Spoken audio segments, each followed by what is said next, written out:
महाराज के आने का समय हुआ है। चाहे कोई भी हो, बगल से आना पड़ेगा।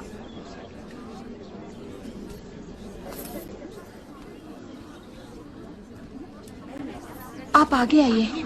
कोई बात नहीं, आप जाइए।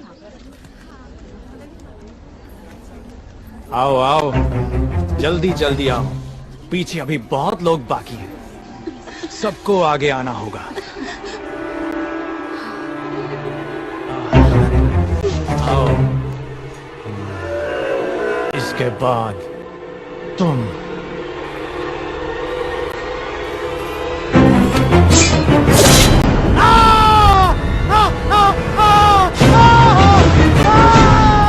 इसे बंदी बना लो, बंदी बना लो इसे। बाहुबली की धर्मपत्नी देवसेना पर आरोप है कि उन्होंने सेना नायक सेतुपति की उंगलियां काट दी। राजमाता शिवगामी देवी की आज्ञा से श्री श्री भल्लाल देव महाराज के समक्ष ये सुनवाई प्रारंभ हो रही है। अवश्य। देवसेना, क्या तुम्हें अपने अपराध के बारे में कुछ कहना है? किसी सुनवाई के बिना ही मुझे हथकड़ियां पहना दी गई और पहले ही निर्णय हो चुका है कि मैं अपराधी हूँ। ये कहाँ का न्याय है? तुम निर्दोष साबित होने तक अपराधी हो। यही माहिष्मति का दंड विधान है। आदिवासी भी जिन्हें घिनौना समझते हैं, उन तौर तरीकों को आप दंड विधान कहते हैं? तो ऐसे दंड विधान को आग लगा दीजिए। अपने न्याय शास्त्र को गंगा में बहा दीजिए। अपने शासन को सूली पर चढ़ा दीजिए। जिस राज्य की मति भ्रष्ट है, उसका माहिष्मति जैसा बड़ा नाम। छी! देवसेना, इस महान साम्राज्य के बारे में अगर एक और अपशब्द भी निकाला। बड़ी बड़ी प्रतिमाओं और ऊंचे ऊंचे सिंहासनों से महान साम्राज्य नहीं बनता राजमाता, एक विशाल हृदय से बनता है।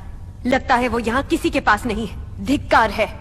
देख लिया महाराज, आपके सामने इतनी निर्लज्जता के साथ बात कर रही हैं, तो सोचिए मेरे सामने आपके बारे में कितनी तुच्छ बातें कही होंगी। सोच के देखिए महाराज।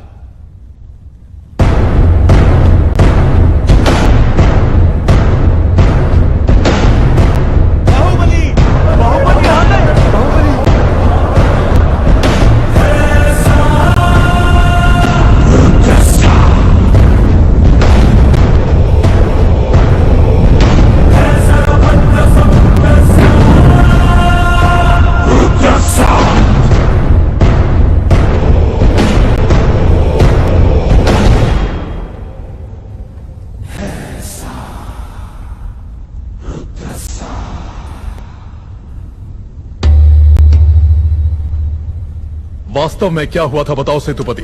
शिवालय भक्तों से भरा हुआ था महाराज। देवसेना भी वहां दर्शन के लिए आई। तभी आपके